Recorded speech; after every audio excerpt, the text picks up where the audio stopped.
Essa apostila é aquela da a literatura portuguesa através dos textos, né, do Maçom Moisés, que está lá no Moodle, naquele primeiro tópico. Daí, a parte do simbolismo, poesia, parte do simbolismo, né, começa na página 354 do PDF. E os poemas mesmo, então, começam na página seguinte. Então, o primeiro autor é o Eugênio de Castro, né? Daí, ele é considerado o, o primeiro escritor simbolista português, né? Aquele que introduziu o simbolismo em Portugal. E o livro dele, o primeiro, chama O Aristos. Esse aqui, O Aristos. E daí, o Maçom Moisés, né? Ó, o primeiro simbolista, né? O Maçom Moisés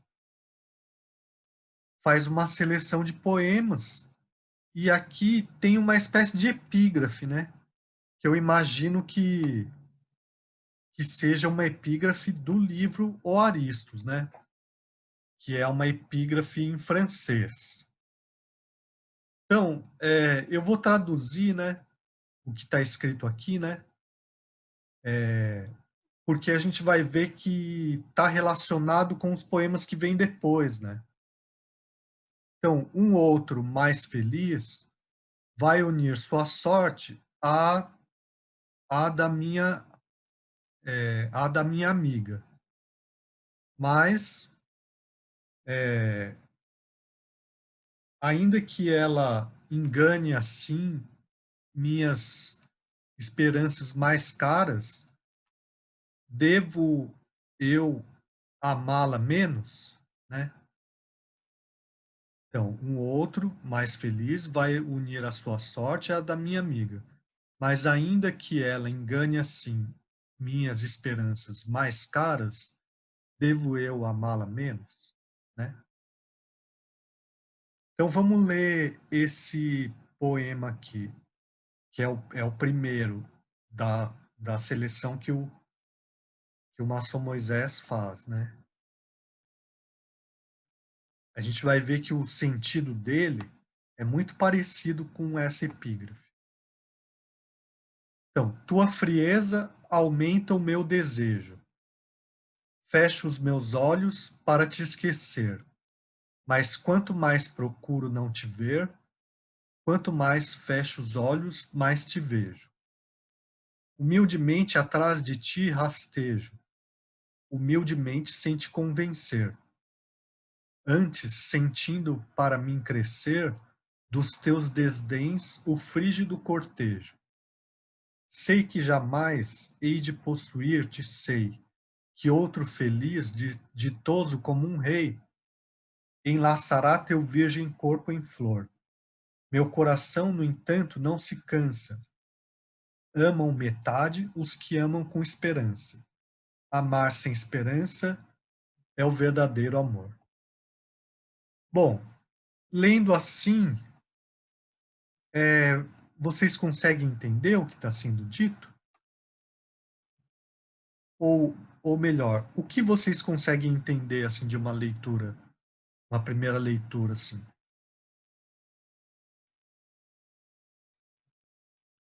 Ah, eu achei que tem bastante dos sentidos, né? Que é uma coisa meio que do simbolismo, essa coisa dos olhos, de enxergar e tal, de ver. E ali do corpo, da relação com o corpo, né? De possuir-te, Sei. rastejar, Ah, coisa mais corporal, assim. sei.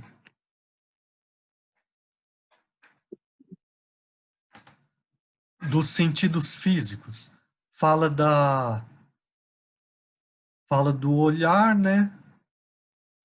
essa frieza A aqui, frieza, é, frieza. mas essa frieza aqui, ela não é exatamente do, ela é da, Eu acho que não é físico, né? É uma, tipo um traço da personalidade da pessoa, tipo, tá é, muito fria, muito Não pode ser seco, os dois, uma coisa professor? nesse sentido. não, nesse caso, tá mais no sentido de indiferença, né? Tua frieza aumenta o meu desejo, né? Não é que o corpo dela seja frio, né? Fecho os É meus o famoso olhos. pisa. Oi? É o famoso O famoso pisa que apaixona. pisa que apaixona. É isso. Para mim é uma mistura de amor platônico e submissão. Sim, também. Assim, tem bastante a ver com aquela epígrafe mesmo, né? Ó, um outro mais feliz vai unir sua sorte à da minha amiga. Mas, ainda que, mas, ainda que ela engane assim minhas mais caras esperanças, devo a mesmo, né? Então, tua frieza aumenta o meu desejo. Fecho os meus olhos para te esquecer. Mas quanto mais procuro não te ver, quanto mais fecho os olhos, mais te vejo. Humildemente atrás de ti rastejo, humildemente sem te convencer. Antes sentindo, para mim crescer, dos teus desdéns o frígido cortejo. Sei que jamais hei de possuir-te, sei que outro feliz, ditoso como um rei, enlaçará teu virgem corpo em flor. Meu coração, no entanto, não se cansa. Amam metade os que amam com esperança. Amar sem esperança é o verdadeiro amor, né? Então, aquilo que a Kelly falou, né? Pisa que apaixona, é isso? É, quanto mais indiferente e mal a pessoa Aham, te tratar, mais você fica interessada. é. Mas aqui, Tem a questão também da oposição, né, professor? ah, que oposição? De fechar os olhos, eu tô vendo. Ah, Aí tem a frieza que causa aham, um fogo do desejo, digamos assim. aham. Isso é uma figura de linguagem que a gente chama de antítese, né? De essas oposições, né? Sim, sim. Tá. Tem alguma, algum trecho que não dê para entender por causa do vocabulário? Ou algum termo que seja desconhecido aqui?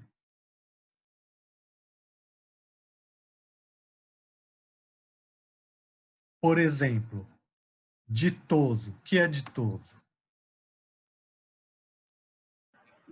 De ditar mesmo, Não, não. tipo de De ordem. pessoa feliz, Isso, sei lá, feliz. afortunada. Feliz, afortunado. Hum. Então, e do ponto de vista sintático, é bastante simples, né? Não tem nenhum grande, né? O que vocês acham? Algum trecho que fica que fica difícil de entender? Acho que não, né? Não, acho que pelo contexto vai dando para interpretar de boa. Aham, Mesmo que tenha uma outra palavra muito diferente, é tranquilo. não tem, na verdade, né? É um vocabulário bastante simples, né? É, aqui tem algumas metáforas assim como, por exemplo, essa, né? O frígido cortejo, antes sentindo para mim crescer dos teus desdéns o frígido cortejo, né? Como se os desprezos dela, né? Formassem um frígido cortejo, né? Cortejo cortejo é tipo um funeral, né? Um, E o frígio do cortejo é de frio, né? Que tem a ver com essa frieza aqui, né? Certo? E tem outra coisa também, além do fato da pessoa ser desprezada, né? Do eu lírico, né? Ser desprezado pela pessoa que ele deseja, tem também essa história do outro aqui, né? Porque, por exemplo, quando no amor platônico dos sonetos do Camões, por exemplo, a mulher pode até ser inacessível, né? Só que ela não aparece no, nos braços de outro, né? Que outro fez. Professor, Oi, fala. esse cortejo também não seria meio que no sentido de cumprimento, alguma coisa assim? Porque também seria essa ideia de antítese, né? Porque desdenha, mas ao mesmo tempo cumprimento, assim. Pode ser, né? De cortejar, né? Pode ser. Né? É que eu relacionei com cortejo fúnebre, né? Assim, uma espécie de... Mas eu entendi o que você quer dizer. Pode ser, sim.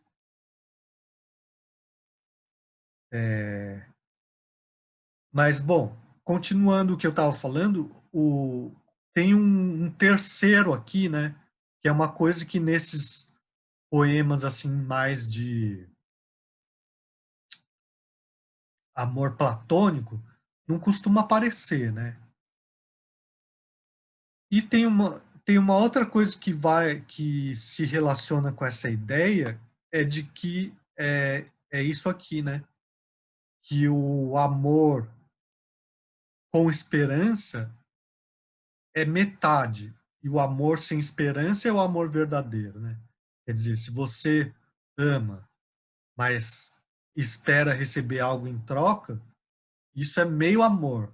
Agora, se você ama, mas assim não tem esperança nenhuma de receber algo em troca, isso seria o amor verdadeiro, né? Ou seja, é é, bem sofrido mesmo, né? Agora, a questão que eu pergunto para vocês, isso aqui vocês acham que tem a ver com simbolismo?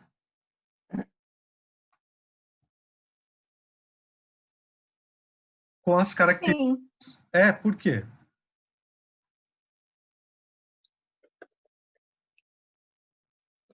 porque tem essa relação dos, esqueci o nome. Mas Você falou dos sentidos físicos. A gente vê a sentido. questão dos olhos. Também tem essa relação do amor sem ser uma coisa romantizada, como se fosse não fosse uma coisa que ele esperasse se concretizar. É uma coisa mais próxima da realidade. Mas eu acho que não. Eu acho que é um amor idealizado, né? Que, que quanto menos tiver possibilidade de realizar, mais o cara ama, né? Eu acho que é o contrário, né? Poderia ser marcado exatamente por conta desse uso dessas que você estava falando, essas figuras de linguagem, sabe, que se sobrepõem uma a outra. E talvez por conta desse subjetivismo, né? Que é uma coisa que quer alcançar, mas que é tão difícil. Isso daí eu acho que tem bastante a ver com o romantismo, né? Mas não especificamente com o simbolismo, né? Então, o Maçom Moisés, de certa maneira, fala isso também, né? é interessante vocês lerem os comentários dele no texto A Literatura Portuguesa, né? E nesse aqui também. Professor, Fala, fala. eu não sei se eu tô certa, mas me lembrou um pouco do trovadorismo. Não sei se eu estou certa. Pode ser do trovadorismo, que também é um amor idealizado, né? Aham. Aí, professor, no final, é quase tudo um amor idealizado, se a gente for ver. A gente tem isso em todos os momentos literários, quase. No realismo não é, né? E nem na modernidade, né? Mas e nos outros? Nos outros, em grande parte é, sim. Em grande parte é. Quer ver? Do ponto de vista da sonoridade, não tem nada assim muito destoante do que a gente já viu antes, né? Por exemplo, humildemente atrás de ti rastejo. Tem a questão da literação, né? Humildemente sem te convencer, né? No caso aqui das nasais, do D e do T, né? Isso aqui que os versos começam iguais e depois continuam diferentes, né? Tem uma repetição no início dos versos, que a gente chama de paralelismo, né? Bom, claramente um soneto, né? Basta bater o olho que a gente percebe, porque são 2 quartetos, 2 tercetos, né? No caso, tem 10 sílabas, né? Eu contei antes, né? Mas tem 10 sílabas, ó. Tua frieza aumenta o meu desejo, né? Fecho os meus olhos para te esquecer. Tem 10, né? ABBA, ABBA, né? CCD, EED, né? Então tem um esquema de rimas, ou seja, não tem nada assim muito diferente do que a gente já viu do ponto de vista formal, né? E do ponto de vista do sentido, do ponto de vista temático, poderia muito bem ser um poema romântico e não simbolista, né? Porque o simbolismo retoma o romantismo, né? Como a gente... Alguém mandou uma pergunta no chat aqui, eu vou ver se eu consigo... Porque quando eu estou compartilhando um arquivo aqui, muitas vezes eu não consigo ler o chat.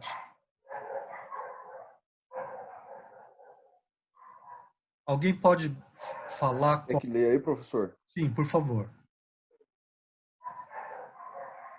Foi a Dayana que mandou, tá?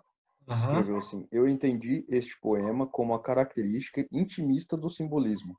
Ele falando do seu sentimento e consciente de que não pode possuir o símbolo desejado e fugindo da realidade. Tô sem áudio. Aham. Então, é, Esse amor sem esperança também não reflete um pouco o amor do cristianismo, aquela coisa assim de amar sem, sem querer nada em troca, só doar o amor. E aí teria essa relação com a religião, não sei. não, pode até ser, mas isso também tem a ver com o romantismo, né? Se fosse, se ele escrevesse esse poema, exatamente esse, no romantismo, não ia causar nenhuma estranheza, né? Foi o professor mesmo que falou a respeito de que não dá para enquadrar uma obra em um gênero só, né? Porque não é impossível fazer Aham. fazer um puro, né? Não, então, a questão é mais ou menos assim, ó. O, o que eu falei foi assim, os escritores mais talentosos, geralmente, eles vão muito além das características do período deles, né? Agora, tem alguns poemas que são tipicamente de algum período, né? Isso acontece, né? Quer ver? Se vocês verem esse aqui, ó, esse poema aqui, esse poema aqui eu não vou ler inteiro não, tá bom? Mas, ó, só essa primeira estrofe. Vocês vão ver a diferença no aspecto da sonoridade, ó. Na messe que enlourece, estremece a quermesse. O sol, o celestial girassol esmorece. E as cantilenas de serenos sons amenos fogem fluidas, fluindo a fina flor dos fenos, né? Aqui, o aspecto da sonoridade chama... É a literação, professor? Sim, mas é uma aliteração muito mais exagerada do que a gente costuma ver, né? Ó. Na messe que enlourece, estremece a quermesse. O sol, o celestial girassol, esmorece. E as cantilenas de serenos sons amenos fogem fluidas, fluindo a fina flor dos fenos, né? Não dá para perceber muito mais claramente a literação, né? Sim. Então, isso daqui é mais próprio do simbolismo, né? Mas eu não vou ler esse daqui com vocês, não, tá bom? Esse é um poema relativamente longo e E esse é o mesmo autor do outro? é o mesmo autor. É o mesmo autor. Então, por isso que eu estou falando, não,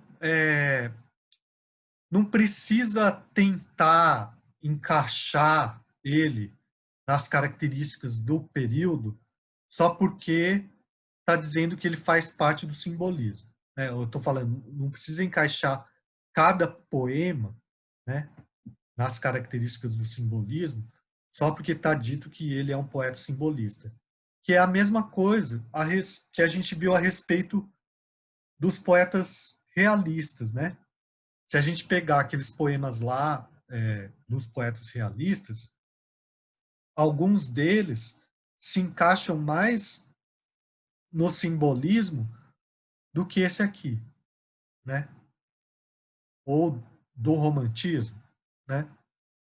Porque o simbolismo, se vocês olharem lá, vai retomar várias das características do romantismo, né?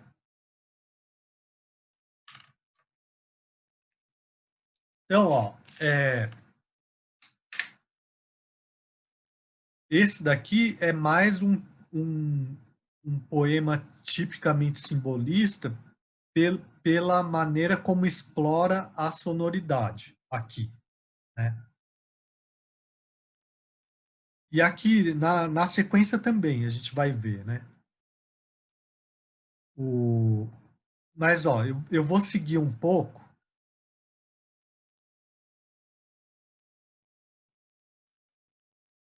Agora que apareceu o chat aqui para mim o comentário da Dayana.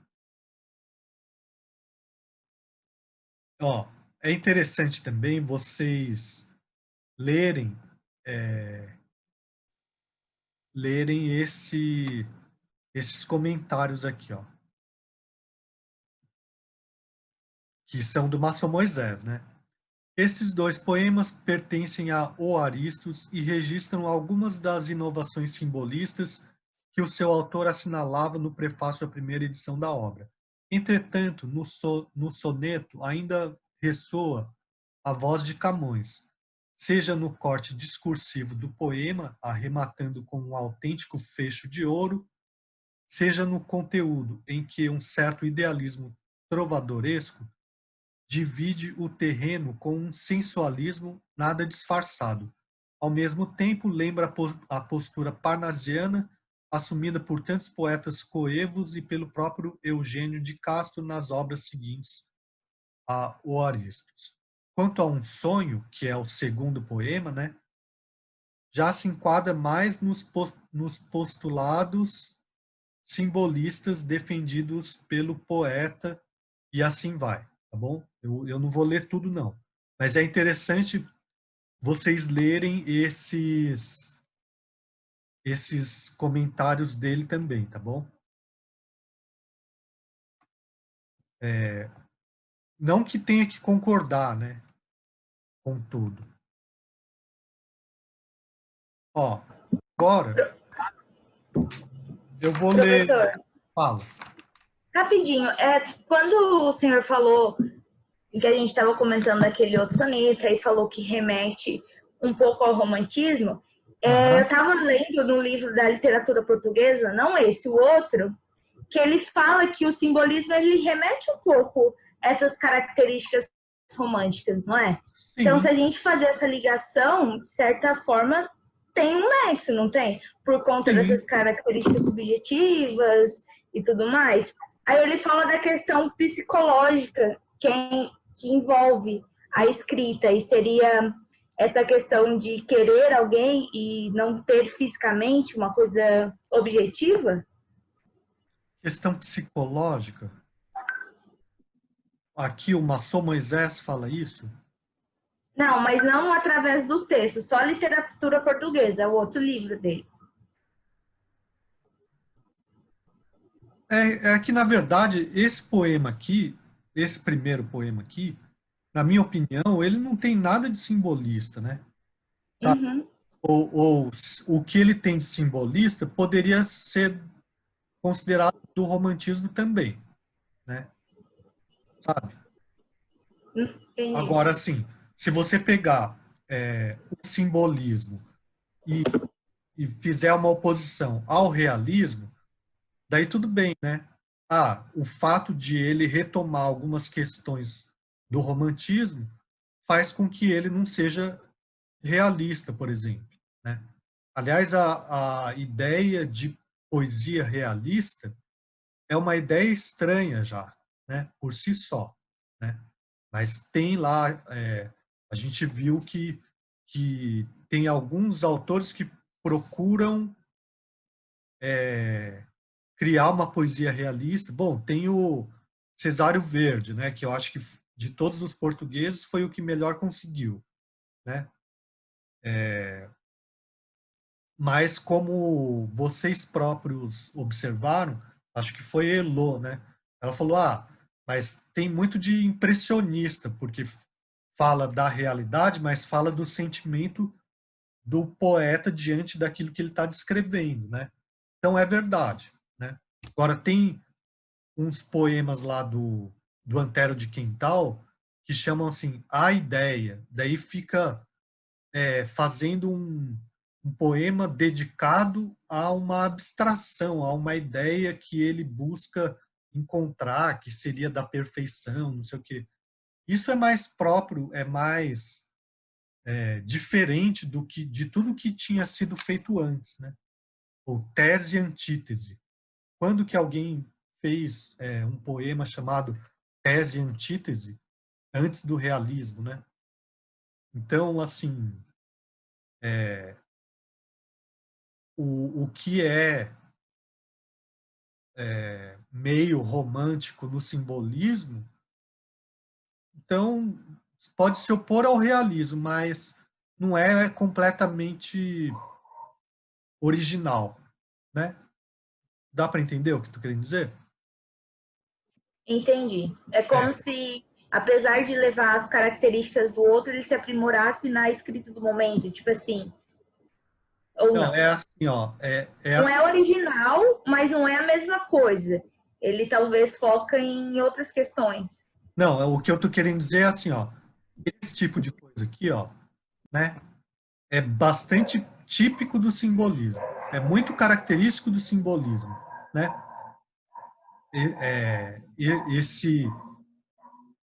Na messe que enlourece, estremece a quermesse, o sol celestial, o girassol esmorece. Esse exagero na busca de aliterações, né? Isso daqui, antes do simbolismo, não tinha aparecido, né? E se vocês lerem, vocês vão ver que que é uma coisa meio relacionada com sonho, sim, né? Mas assim, falando claramente, esse primeiro autor, ele não é bom o suficiente para a gente perceber pelos poemas dele a questão do simbolismo, né? Para a gente entender o simbolismo a partir dele, né? Por isso que eu estou só mostrando um dos poemas. Por isso que eu estou querendo ir para frente, né? Porque daí vai ficar mais claro. Tudo bem? Tudo bem. Tá. Ó, eu vou pro próximo autor, que é esse Antônio Nobre, tá bom?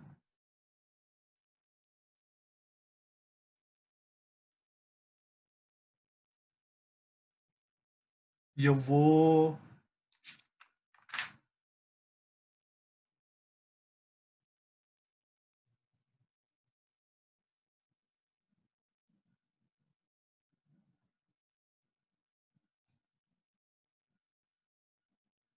Ó, esse aqui. Ó virgens que passais ao sol poente, pelas estradas ermas a cantar. Eu quero ouvir uma canção ardente que me transporte ao meu perdido lar.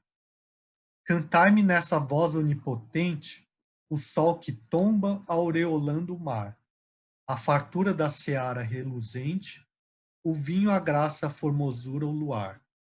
Cantai, cantai as límpidas cantigas, das ruínas do meu lar desterrai todas aquelas ilusões antigas, que eu vi morrer num sonho como um ai.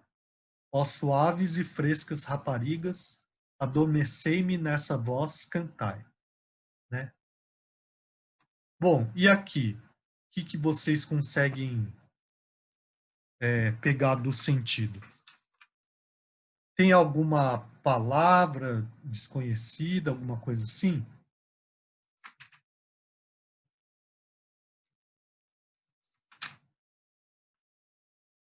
Ah, não, de boa, na verdade. Tá. Mas o que está dizendo o poema?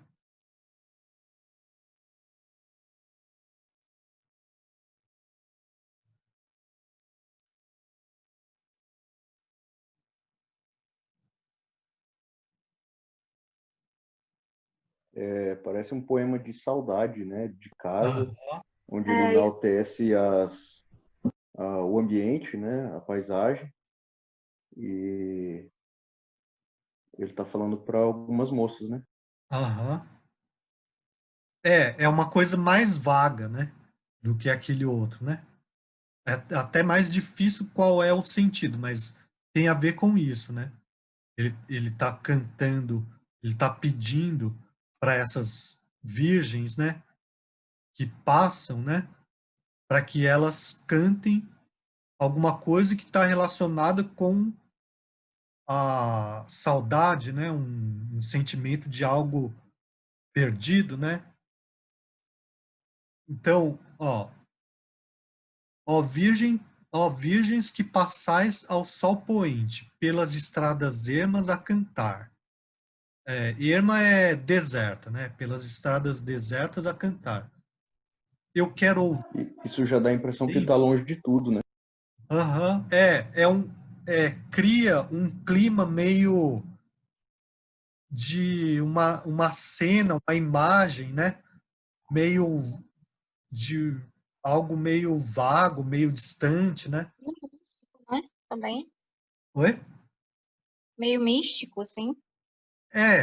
Meio misto. Parece que essa virgem parece uma sereia, só que sereia da terra. Digamos assim, talvez né?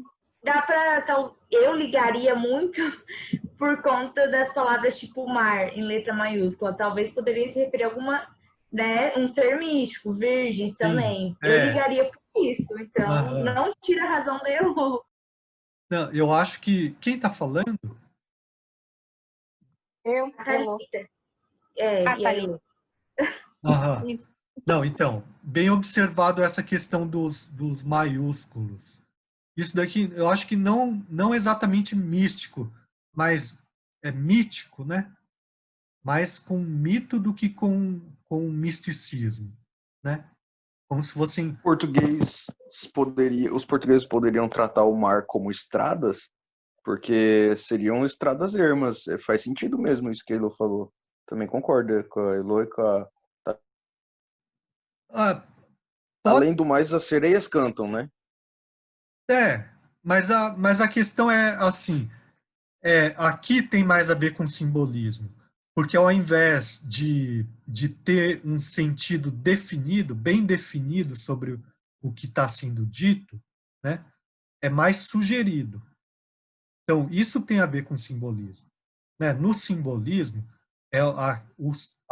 o símbolo, nesse caso do simbolismo, é algo que vai sugerir os sentidos, mas não de uma maneira tão clara e precisa como acontece naquele primeiro poema que a gente leu, né?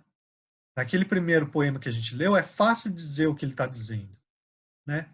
Até de uma maneira meio estereotipada, e meio caricata, né? Ah, quanto mais pisar, mais apaixona, né? Não é isso? Agora, esse daqui não. Esse daqui, o que ele está falando? Pode ser isso? Pode ser aquilo? Pode, né? Porque ele está sugerindo, né? Então, mas assim, aqui eu acho que mais do que místico é meio mítico, assim, né? São entidades, né?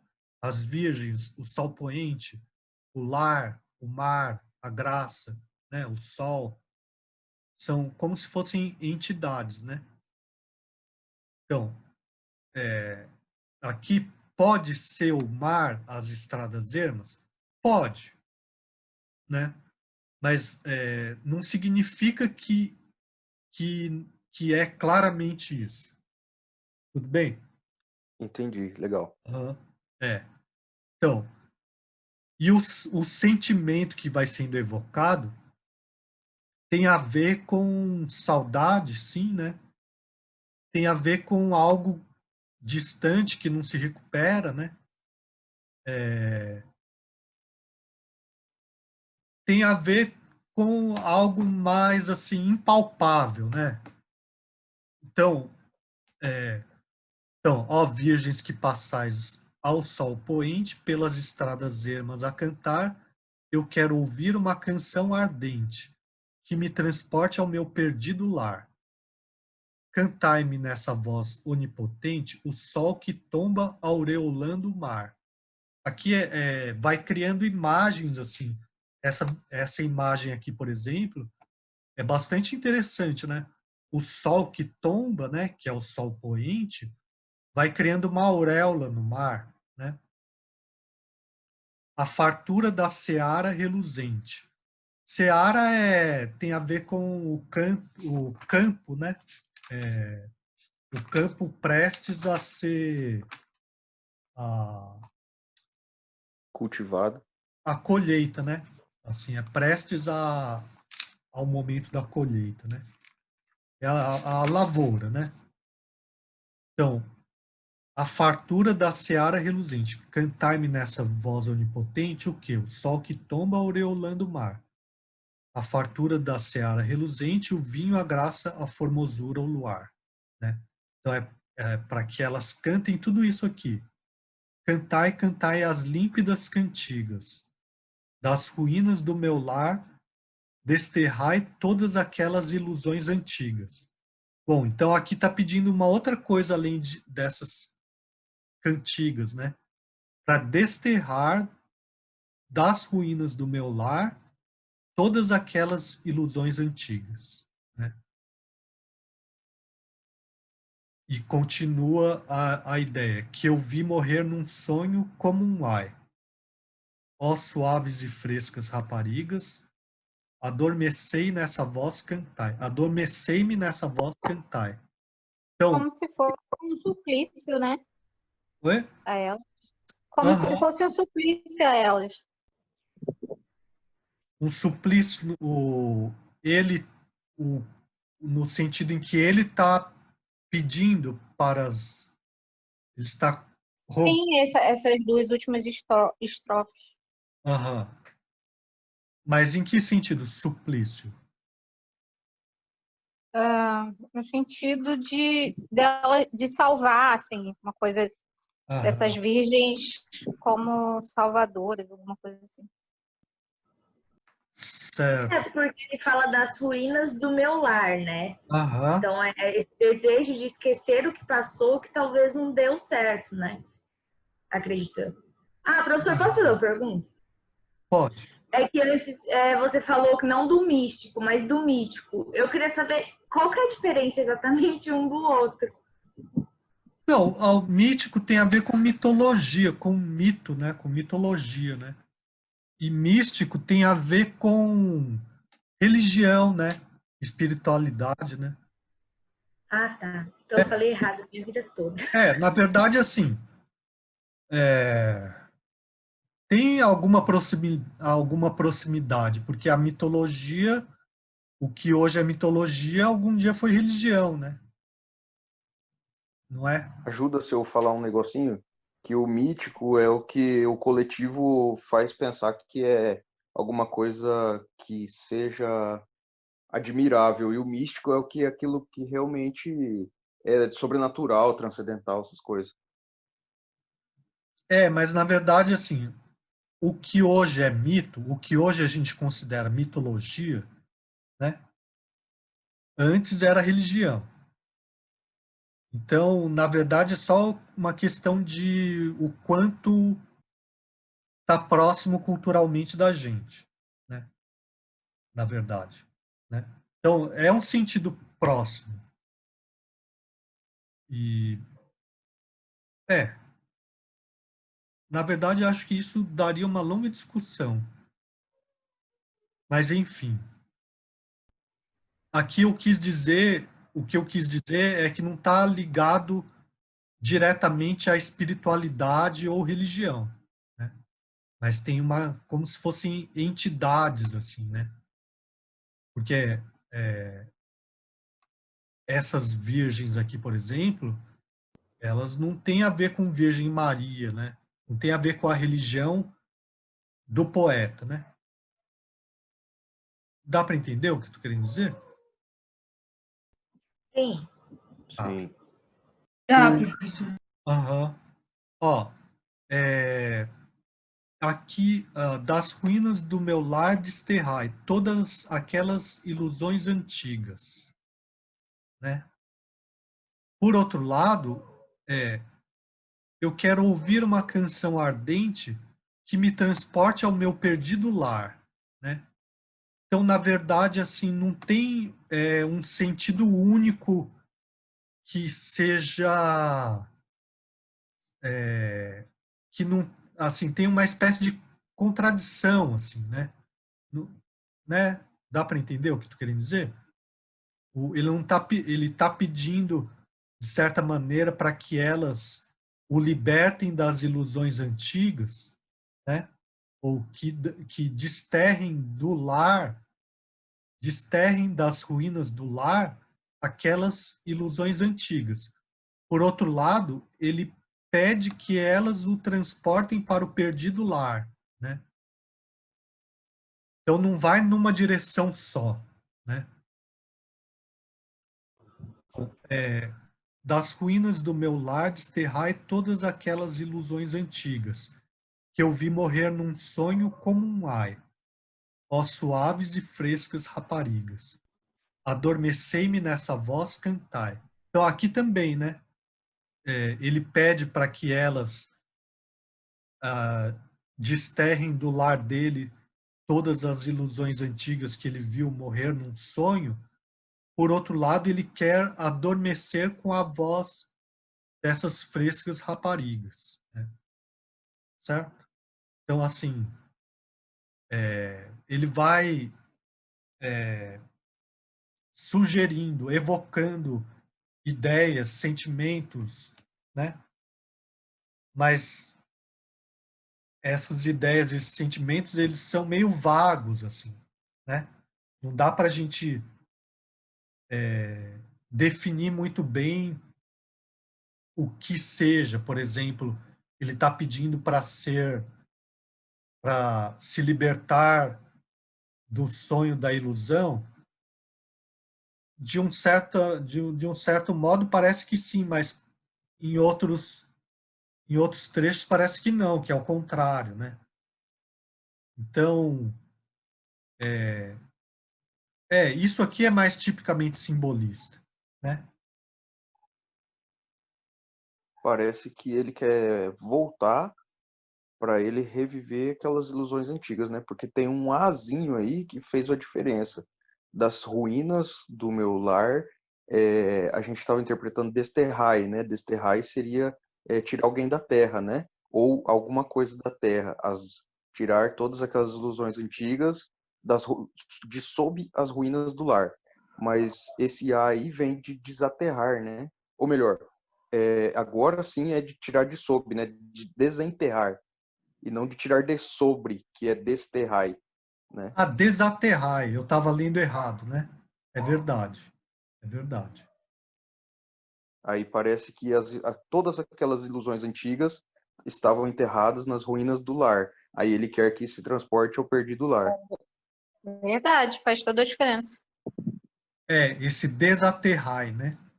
Desaterrai das ruínas do meu lar todas aquelas ilusões antigas, que é mais parecido com desenterrar, né? Tirar debaixo das ruínas, né? É isso, né, Eduardo, que você está falando? Isso, por inferência eu vi que é isso, né? Mas posso estar É, errado. não, é verdade. Só que isso cria um sentido ainda mais vago, né? Porque é mais metafórico ainda, né? É de tirar debaixo das ruínas do lar as ilusões antigas, né? Mas isso significa que ele vai se libertar dessas ilusões antigas? Não necessariamente, né? Não mesmo. Pois é. Então, é isso que eu estou querendo dizer, que o sentido é vago, né? Assim, para nós vai criando sensações, né? De sonho, né? De saudades, de coisas assim, né? Além de essas imagens vão criando um efeito poético, assim, de um efeito estético, né?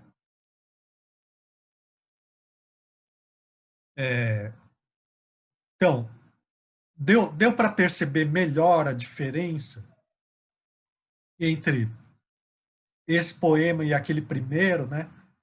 E aquilo que os críticos apontam como sendo características do simbolismo. Deu sim. Uhum. Os Então, o demais. simbolismo vai ser essa linguagem mais ambígua, vamos dizer assim.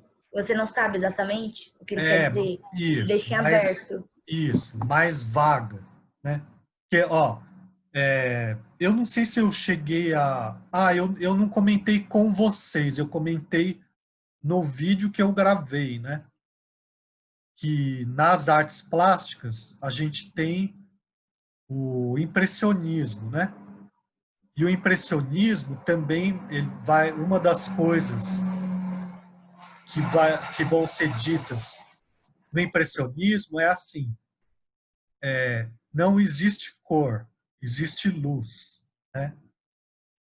E o que eles querem dizer com isso? Eles querem dizer que a realidade está sempre mudando, né? Então, por exemplo, eu vou falar assim: essa camiseta que eu estou usando, ela é verde clara? Não, ela não é verde clara, porque se ela estiver no escuro, ela é preta, né? Ou se eu jogar uma outra cor em cima dela, uma outra luz em cima dela, ela muda de cor, né? Então a realidade, ela sempre depende do momento e também depende de quem observa, né? Essa é uma das coisas que eles falam, né?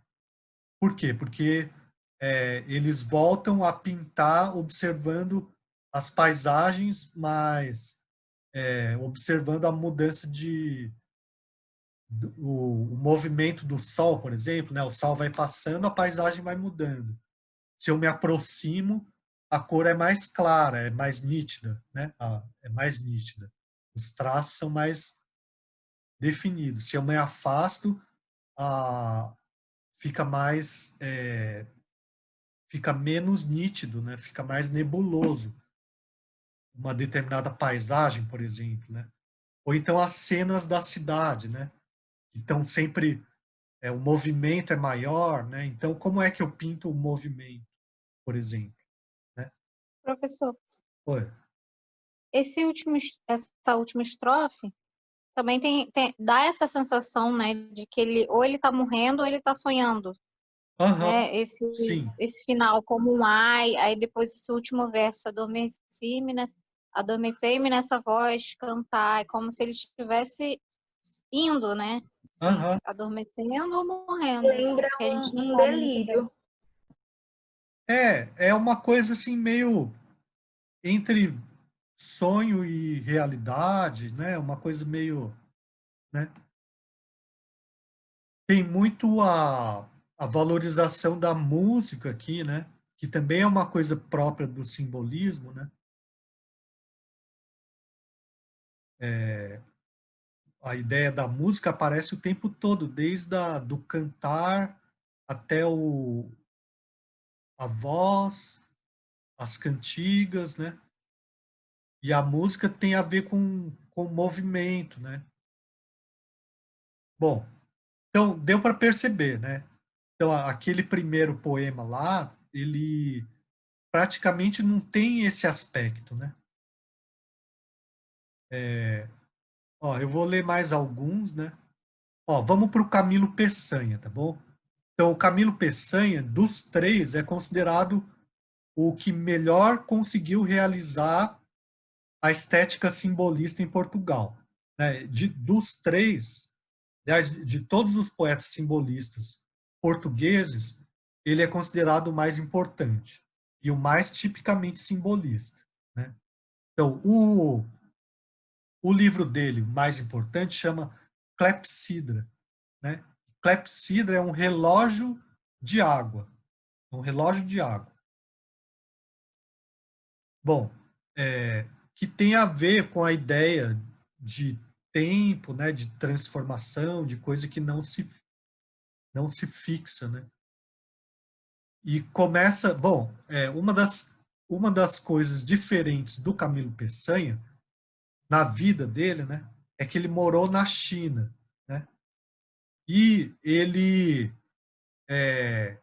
como grande parte dos poetas franceses, né, ele vai fazer o uso de ópio, por exemplo, né?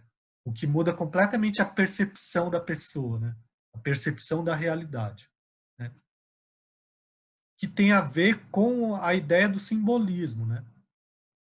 Então, o livro dele começa assim, ó. Inscrição. Eu vi a luz em um país perdido. A minha alma é lânguida e inerme. Ó, quem pudesse deslizar sem ruído, no chão sumir-se como faz um verme, né? Então começa assim o livro, né? Que é como se fosse assim um poema de abertura que anuncia o que vai ser o livro, né? Certo? Eu não sei se vocês conhecem o Augusto dos Anjos, que é um poeta brasileiro, né? Do pré-modernismo, né? Já leram? Não. Que o Augusto dos Anjos, ele tem um pouco essa característica aqui do verme, né? Alguém colocou alguma coisa no chat. O Elion falou que leu alguns poemas. O Hélio? Isso. Tá. Então, o Augusto dos Anjos, ele vai apresentar características de vários movimentos literários, né? Ele é do pré-modernismo, mas ele vai apresentar características do simbolismo, né? Do realismo, uma coisa meio misturada, assim, né? Então, aqui, eu... Poeta Dark, disse o Hélio. mais ou menos, né? Eu vi a luz em um país perdido. A minha alma é lânguida e inerme, né? Lânguido é sem energia, mas pode ser também doentio, ou terno, ou sensual, né? Inerme é desarmado, indefeso. Então, eu vi a... Nossa, lânguida é a palavra ideal para deixar alguma coisa vaga, né? Pois é. Mas assim, quer dizer assim, não tem muita energia, ou é meio... tem vários sentidos e são meio vagos, tá? E inerme também, né? Desarmado, indefeso. Mas isso tudo associado à alma, mais ainda, né? A minha alma é lânguida e inerme. Ó, quem pudesse deslizar sem ruído, no chão sumir-se como faz um verme, né?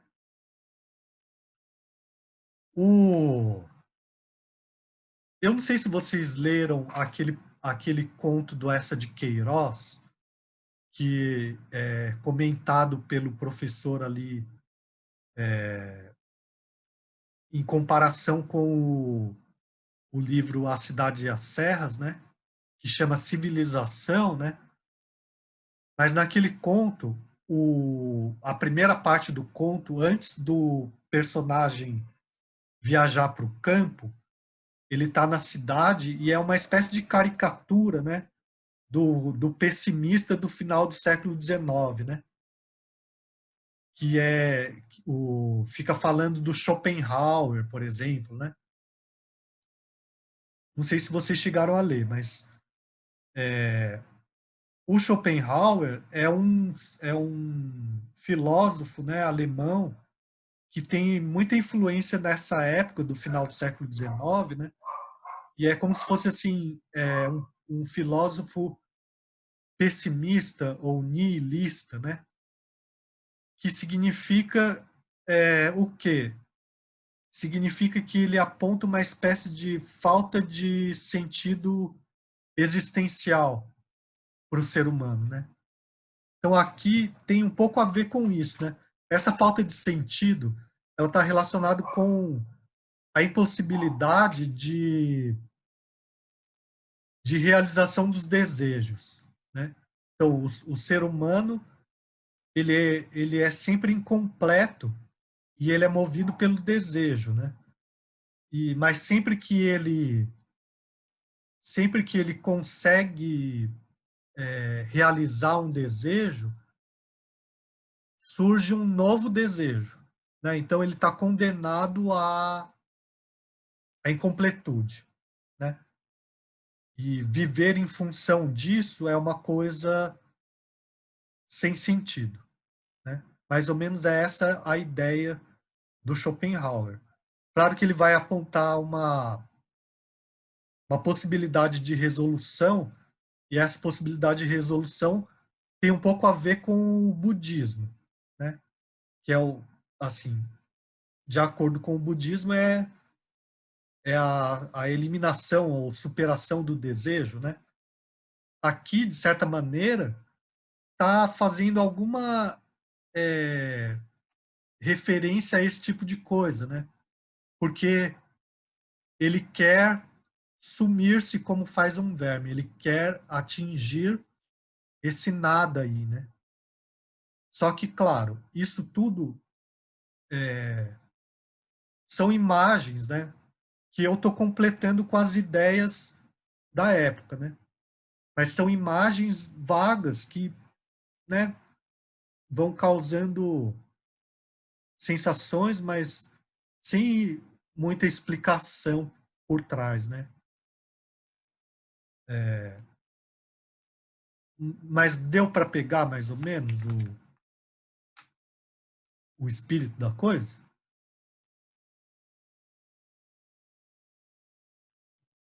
Sim ou não? Sim. Todo mundo fica quieto.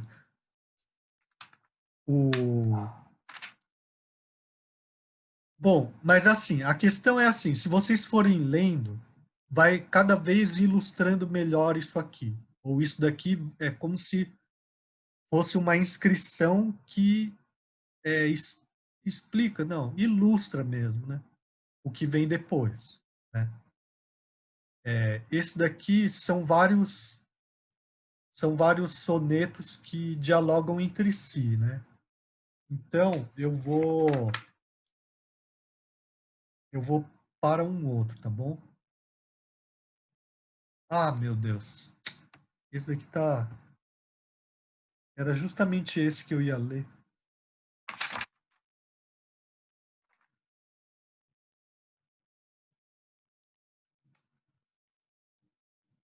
Ó, eu vou ler esse, ó. Esse daqui também. Ó. Imagens que passais pela retina dos meus olhos, por que não vos fixais? Que passais como a água cristalina, por uma fonte para nunca mais, ou para o lago escuro onde termina vosso curso silente de juncais, e o vago medo angustioso domina. Por que ides sem mim, não me levais? Sem vós, o que são os meus olhos abertos? O espelho inútil, meus olhos pagãos, aridez de sucessivos desertos. Fica sequer sombra das minhas mãos, flexão casual de meus dedos incertos, estranha sombra em movimentos vãos. E aí?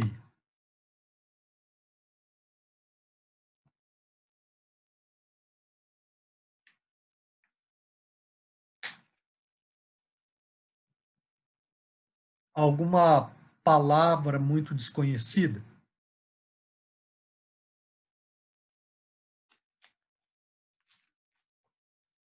Não, professor. De boa também. Ó, silente é silencioso, né? E juncais é como se fosse assim, junco, que é tipo uma erva, né? Juncal é um monte de junco e juncais é o plural de juncal, né? Então é como se fosse um monte de erva, né? Agora, a questão assim, a questão é, o que esse poema está falando? Esse eu lírico, ele tá falando com alguma coisa. Com o que ele está falando?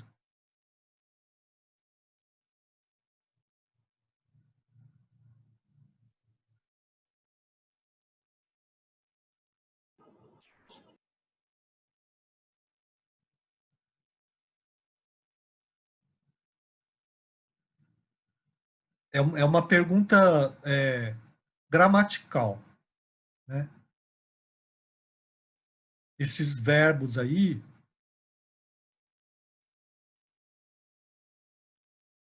eles estão na segunda pessoa, né? Vós, né? A segunda pessoa é aquela com quem a gente fala, com quem o sujeito do discurso fala. Então a minha pergunta é: com quem esse eu lírico está falando?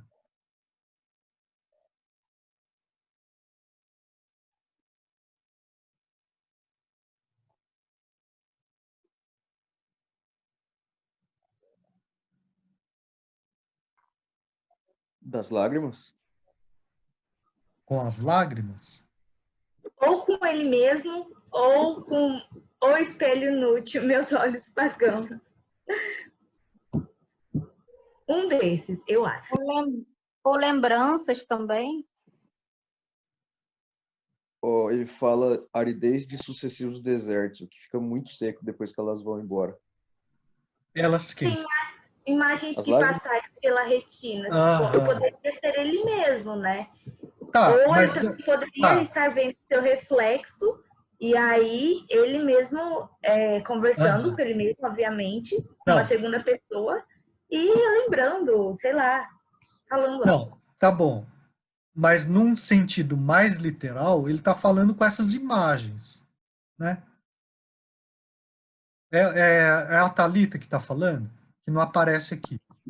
É, Aham. Tá, então, num sentido mais literal, ele está falando com as imagens.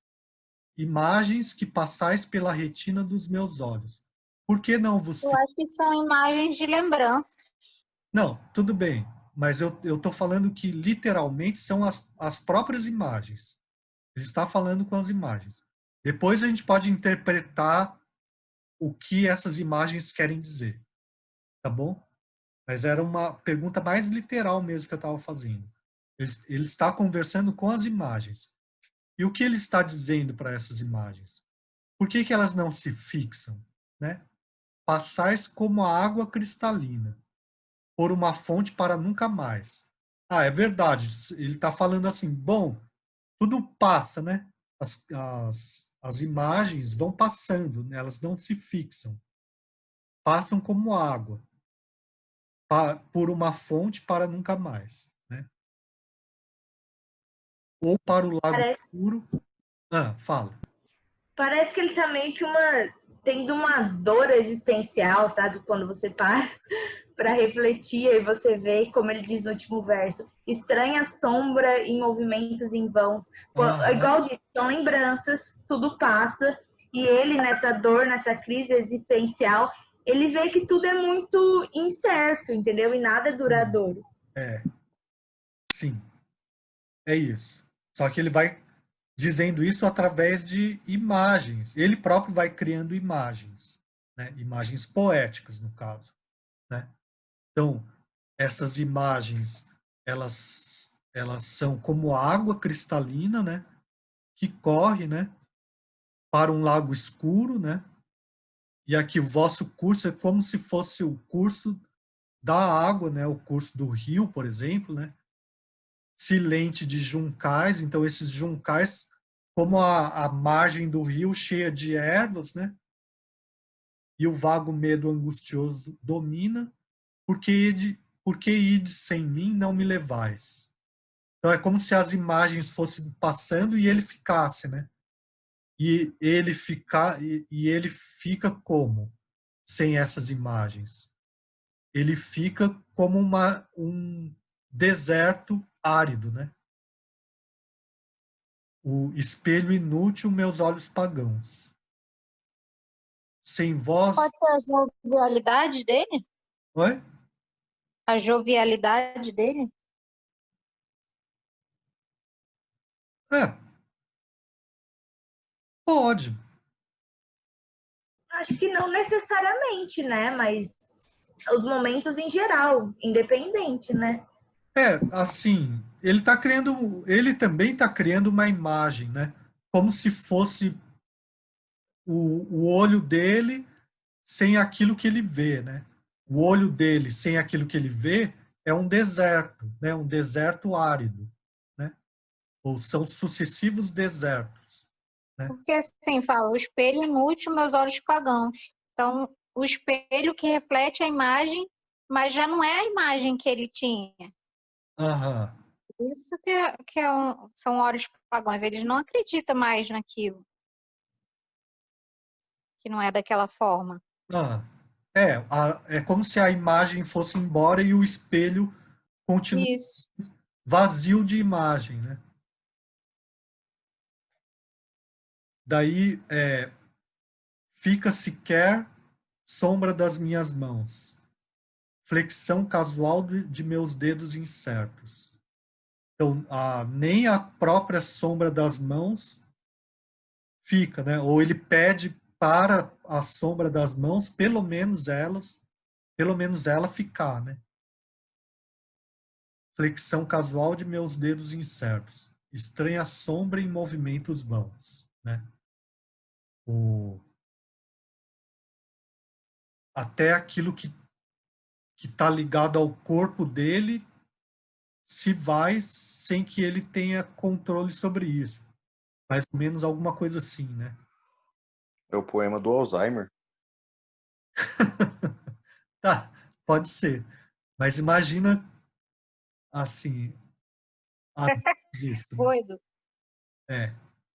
Mas assim, deu para pegar um pouco melhor a ideia do simbolismo, né?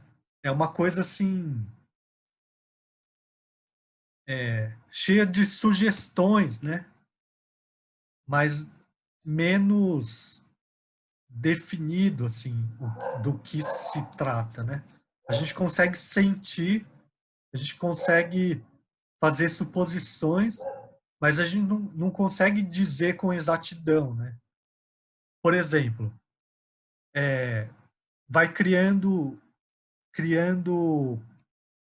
imagens como essa, por exemplo, ó, Silente de Juncais, né? Então, ou para o lago escuro, onde termina vosso curso. Silencioso de Juncais, silencioso dessas ervas que tem na margem, né? Ou então, olhos pagãos, né? Por que são olhos pagãos, né?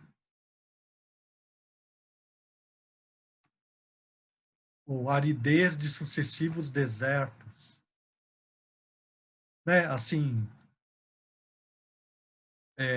aquilo que tem a ver com o simbolismo é isso. Vai sugerindo sentidos, mas esses sentidos eles sempre são meio vagos e às vezes um pouco contraditórios, né? Tudo bem? Tu, Tá. É, Ô, professor, fala. seus alunos estavam tão imersos no negócio de explorar o poema aí, Ah, que perguntou gramaticalmente e a gente já cada um viajou na sua resposta. E era só falar o sujeito do termo ali, imagens. do verbo, né? É isso. Ó, se vocês estão muito cansados, ou a gente pode ler mais um? por mim, pode ler. Por mim também. Porque a Muito ideia é bom. assim, quanto mais a gente lê, mais a gente entende qual é a do simbolismo, né? O que vem a ser esse tal do simbolismo, né? E eu acho que a gente estudando junto assim, eu acho que a galera entende mais também. Ó, aqui, de certa maneira, o tema, né, tem a ver com aquilo que eu falei de que a realidade ela é uma coisa em constante transformação, né? Então, por exemplo, porque no realismo, a proposta que estava por trás era de que era possível retratar a realidade de maneira fiel, né? Lembra disso? Era tão possível retratar a realidade de maneira fiel que um romance realista ia funcionar como se fosse um experimento científico, em que os personagens, né, o comportamento dos personagens obedeceria a uma lei de causa e efeito, né? A ponto de eu falar assim, essa mulher da burguesia que fica lendo romances românticos, ela vai necessariamente querer viver isso na realidade dela, né? Então, daí, uma vez que eu consigo retratar a realidade com todos os seus problemas de os problemas assim, como se fosse num experimento científico mesmo, então eu consigo transformar a realidade para que esses problemas não ocorram, né? Corrigir a realidade. Só que isso cai por terra, né? Nas últimas décadas do século XIX e na virada do século XIX para o XX, né? E uma das coisas que faz com que isso caia por terra é a percepção de que a realidade está sempre em transformação e não existe uma realidade única, mas a gente sempre vê de uma maneira parcial a partir de um determinado ponto de vista, né? Então, de certa maneira, o simbolismo está tematizando isso, de como a realidade ela é algo que a gente não consegue, é algo meio impalpável, né? E, assim, de certa forma, o simbolismo representa esse pensamento, né? Tudo bem? Ou essa percepção, essa concepção da realidade, né? De que a realidade é sempre provisória e parcial. Tudo bem? Sim? Sim. Tá. Sim. Então, Professor, outro poema, né?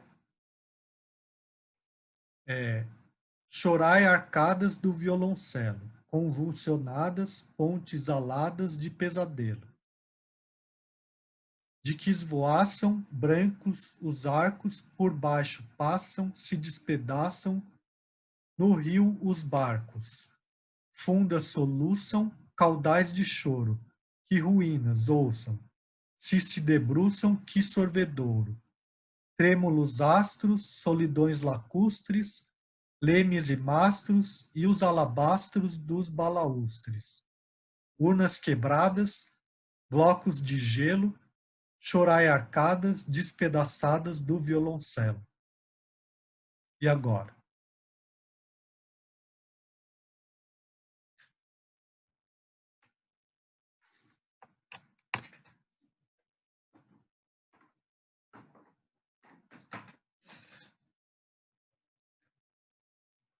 Bom, mais uma vez, né?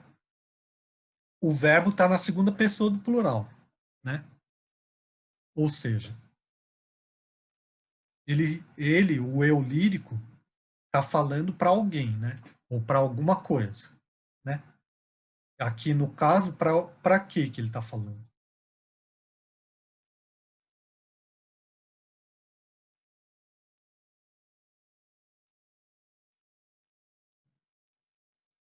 Para as arcadas do violoncelo. Sim, para as arcadas do violoncelo. Então, o que são as arcadas do violoncelo?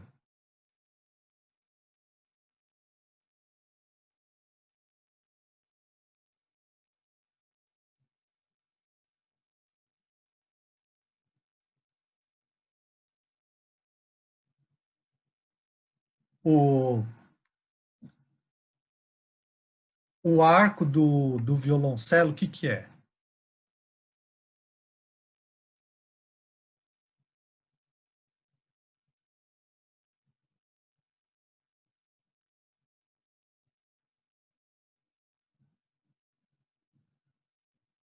Ou o violoncelo.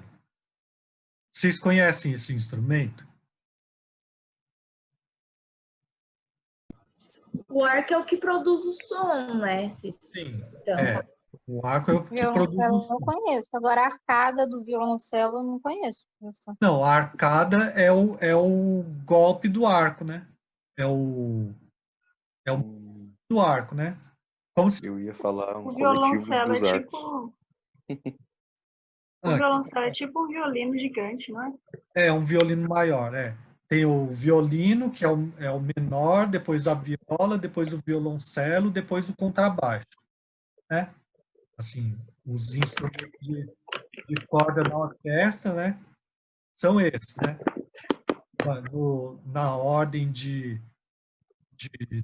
do menor para o maior é esse. Então, o violoncelo tem um som mais grave, né? Só que mais grave, mas tem um ainda mais grave que é o contrabaixo, né? Mas então a arcada é o golpe do arco, né? Por exemplo, quem se toca É violão. um som que vai reproduzir o arco? Não, então, por exemplo, quem toca violão ou guitarra não tem a palheta, né? Então a palhetada é aquele, né? Não é o som, é o gesto de tocar com a palheta, né? Ah, tá. O movimento. Isso, é o movimento, mas é como se fosse um golpe, assim. Por exemplo, uma batida. Por exemplo, a bateria tem a baqueta, então tem a baquetada, né? Certo? Uhum. É o Ah, toque. entendi. É o toque, como se fosse assim, certo? Certo. Ou então, por exemplo, um instrumento de sopro. Então, é a soprada, como se fosse a soprada, né? Você toca com o sopro, então você dá uma soprada. Então ele está falando com as arcadas do violoncelo. Chorai, arcadas do violoncelo. Convulsionadas, pontes aladas, de pesadelo. Né? Então, bom, tem a ver com a música, né? Uma música melancólica, né? Ou também convulsão, né? E uma vez que é arco, né? O arco sobre a corda cria uma imagem de ponte, né? Só que ponte alada, porque está sempre em movimento, né? Então, bom, o cara fumava ópio, né? Falando claramente, né? Então, é uma viagem, né? Só que essa viagem, em algum sentido, tem. Não é uma viagem tão despirocada que a gente não consiga entender nada, certo? Então, Parece que. Ah, desculpa. fala. É que eu tô lendo aqui, aí o que me parece é como se o som do violino ele poderia refletir, né, várias emoções, vários tipos de sentimentos. Então, Sim, ao longo do soneto, ele fala que soluçam caudais de choros, umas quebradas, blocos de gelo e assim por diante. Parece que é como se ele ligasse o som e o movimento do violoncelo com essa aham, emoção de sentimentos, entendeu? Ao longo sim, desse poema. é verdade. Só que o que eu estou dizendo é que, além disso, ele vai pegar a ideia do arco, né? E vai associar com a ideia de uma ponte. E a partir dessa ideia de ponte, né? Porque se vocês pensarem no formato do arco, ele pode lembrar uma ponte, né? Ainda mais se pensar que o arco está passando em cima das cordas, né?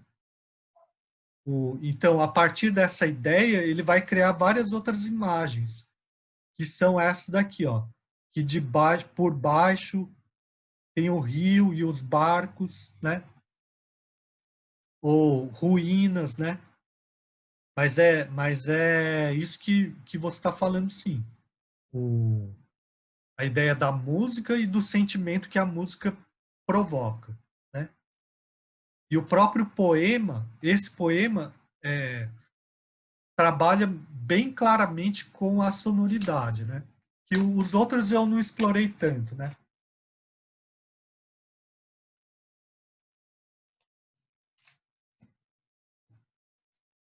Mas, por exemplo, chorai arcadas do violoncelo, convulsionadas pontes aladas de pesadelo, né? Dá para ver, por exemplo, aqueles pontes aladas de pesadelo, né? O P, o T, o L, o D, né? O D, o P, o D, o L, né? Então, bom, então, chorai arcadas do violoncelo, convulsionadas pontes aladas de pesadelo. Então, aqui, mais uma vez, ele está relacionando com um sonho, né? Com uma espécie de sonho, só que é pesadelo, né? de que esvoaçam, brancos os arcos, por baixo passam, se despedaçam no rio os barcos. Então, como eu falei para vocês, se o arco é uma ponte, então por baixo vai ter um rio. E assim, vai criando, associando com imagens, outras imagens relacionadas, como os barcos, né? E as pontes são aladas, então esvoaçam, brancos os arcos, por baixo passam, se despedaçam no rio os barcos. Fundas soluçam caudais de choro. Caudal é que tem caudal tem a ver com abundância, né? Alguém colocou algum comentário? Podem ler o comentário? O Eduardo falou que vai sair da aula, Ah, tá bom. que ele precisa ir. Tá. Fundas soluçam caudais de choro, que ruínas ouçam, se debruçam, que sorvedouro. Esse sorvedouro é redemoinho turbilhão, né? Então, fundas, eu acredito que tem a ver com arma, né? Aquelas armas que jogam a pedra, assim. Fundas soluçam caudais de choro, que ruínas ouçam, se debruçam, que sorvedouro. Sorvedouro é redemoinho turbilhão, né? Então, vai criando imagem conflituosa também, né? Relacionado com aqueles barcos anteriores, né? Trêmulos astros, solidões lacustres, lemes e mastros e os alabastros dos balaústres. Aqui, bom, dá para perceber mais claramente ainda a questão da musicalidade, né? O lacustre está relacionado com o lago, né? Então, trêmulos astros, solidões lacustres. Pode ser os astros refletidos na água, né? Lemes e mastros, e alabastro é um tipo de pedra usado para fazer vaso, né? E balaústres são tipos de coluna, né? Então esses alabastros dos balaústres é a pedra utilizada para fazer essas colunas, né? Lemes e mastros e os alabastros dos balaústres. Mas aqui, mais claramente, está relacionado com imagens e som, né? E som que ele vai criando no poema, né? Trêmulos astros, solidões lacustres, lemes e mastros, do L, do TR, né? E os alabastros dos balaústres. Urnas quebradas, blocos de gelo, chorai arcadas despedaçadas do violoncelo. Bom, ele vai criando imagem de conflito, né? De destruição, né? De coisa assim, né?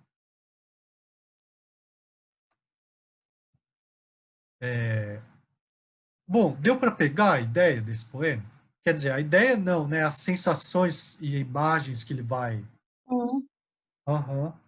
Ele vai criando sensações e imagens, né?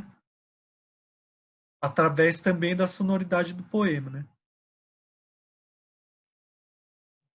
Ó, vamos ler aqui.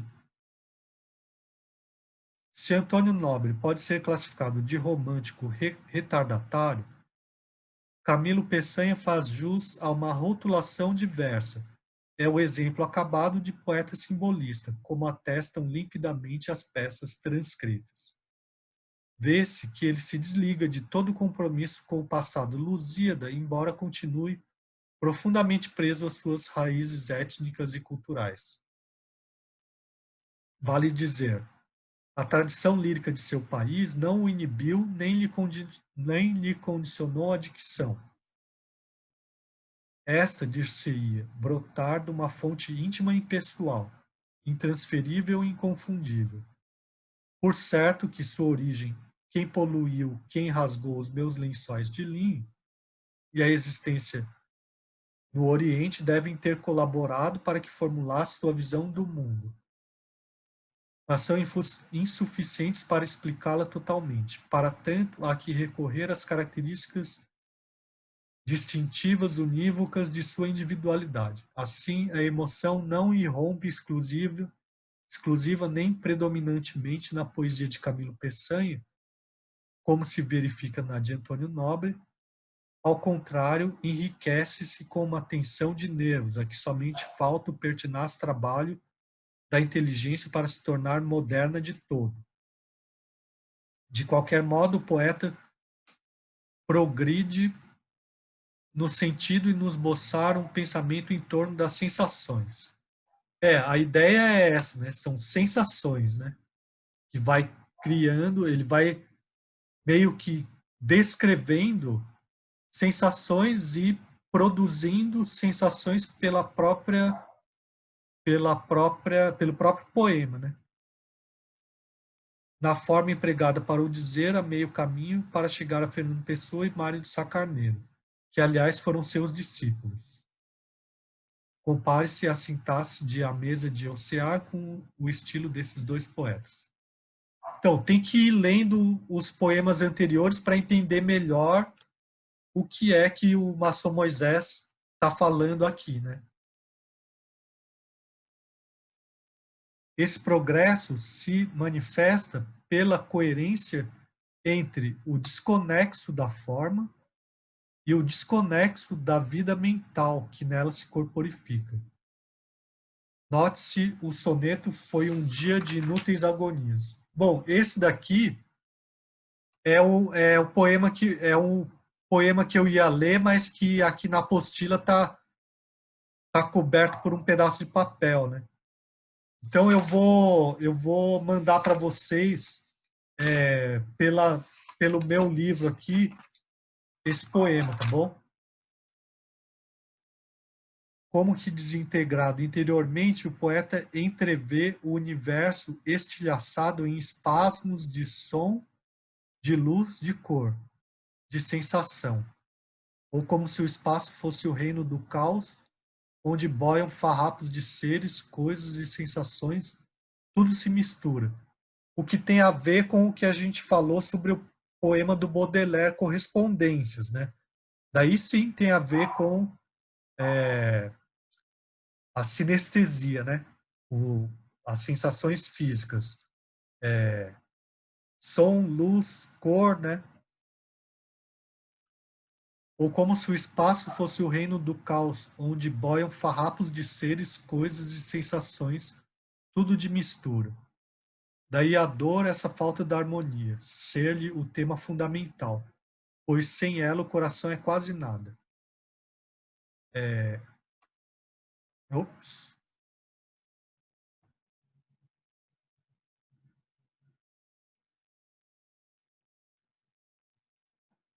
Note-se, de um lado, esse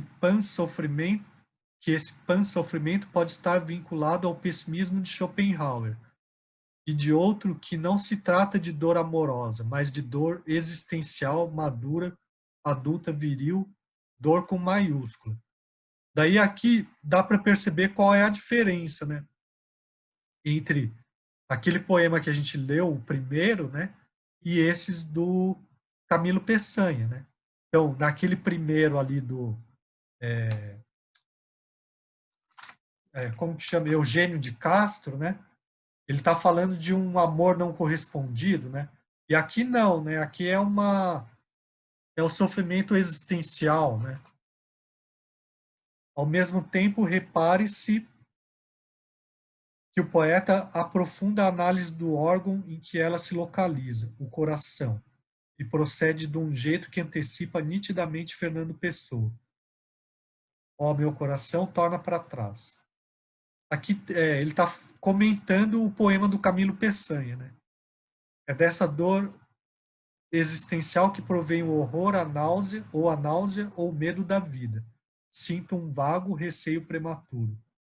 Vou a medo na aresta do futuro, que cedo se converte em niilismo, desgosto de viver, ânsia de evasão, para fugir à dor, num aniquilamento búdico.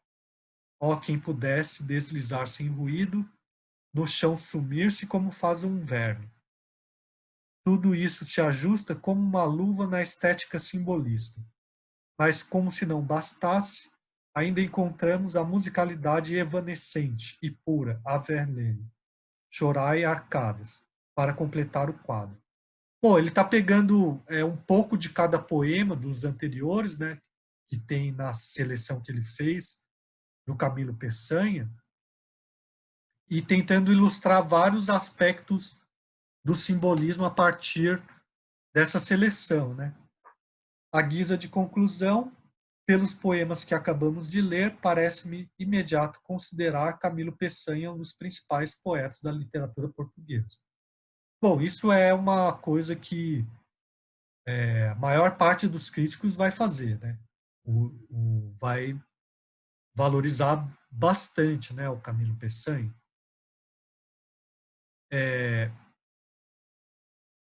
Bom, tudo bem, então, assim, deu para pegar em linhas gerais as características do simbolismo a partir desses poemas? Deu sim, professor. Uhum. Tá. Os demais concordam ou não? Ou alguém ainda, assim... Eu entendi. Uhum. Tá. Alguém tem ainda alguma dúvida, assim, ou ficou muito...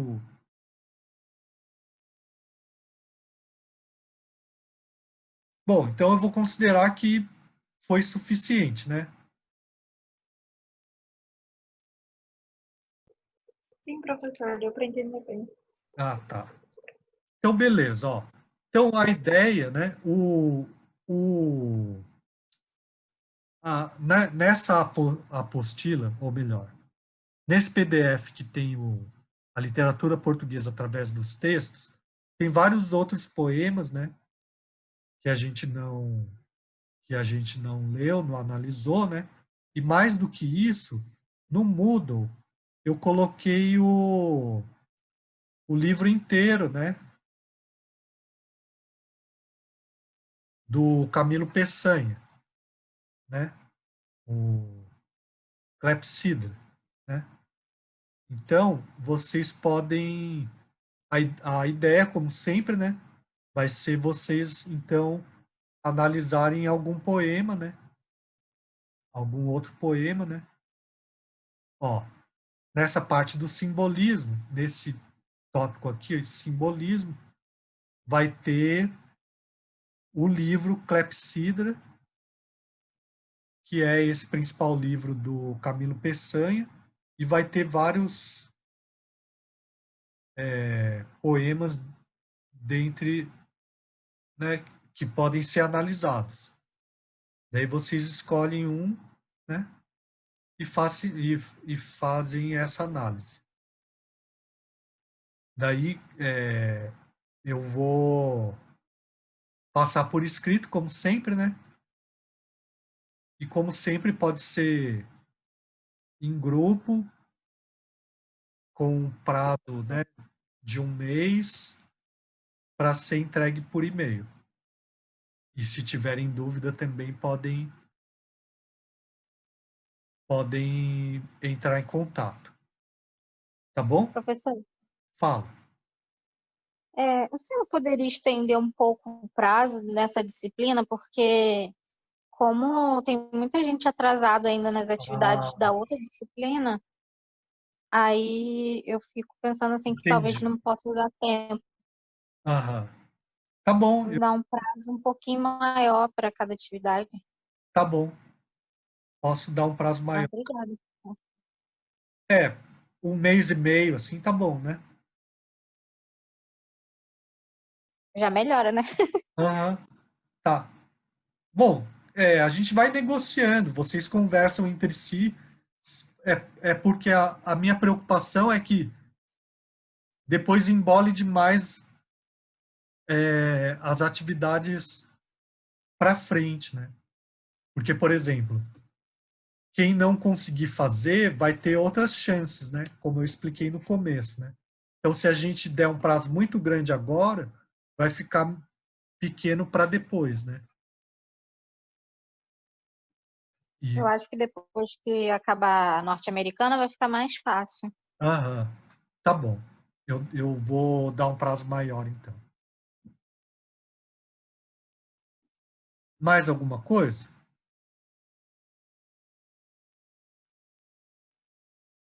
Não, acho que tá de boa. Então tá, então por hoje era isso, né?